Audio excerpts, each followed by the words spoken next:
भारत की शीर्ष दवा नियामक संस्था central drugs standard control organisation यानी सीडीएससीओ ने अपनी जांच में पाया है कि करीब 50 दवाओं के सैंपल गुणवत्ता के तय मानकों पर खरा नहीं उतरते। इनमें बुखार ठीक करने के लिए ली जाने वाली दवा पैरासीटामोल, मधुमेह को नियंत्रण में रखने वाली मेटफॉर्मिन और एसिडिटी ठीक करने के लिए इस्तेमाल होने वाली दवा पेंटाप्राजोल शामिल है।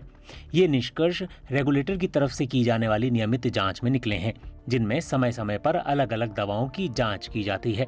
हर महीने रेगुलेटर सीडीएससीओ उन दवाओं की लिस्ट जारी करता है जिनकी गुणवत्ता मानकों के हिसाब से नहीं पाई जाती।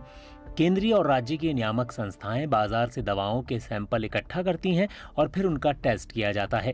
जो दवाएं इन टेस्ट में नाकाम होती हैं, उनके नाम हर महीने प्रकाशित किए जाते हैं। साथ ही वो पैमाने भी बताए जाते हैं जिनमें वो दवाएं कमतर पाई गई हैं।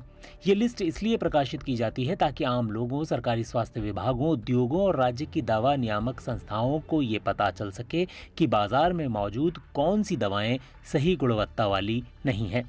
क्योंकि दवाओं के सैंपल की जांच अचानक की जाती है, रैंडम तरीके से की जाती है और निष्कर्ष सार्वजनिक किए जाते हैं, ऐसे में दवा बनाने वाली कंपनियों तक ये संदेश भी पहुंचाया जाता है कि उनके उत्पादों पर नियामकों की नज़र लगातार बनी हुई है।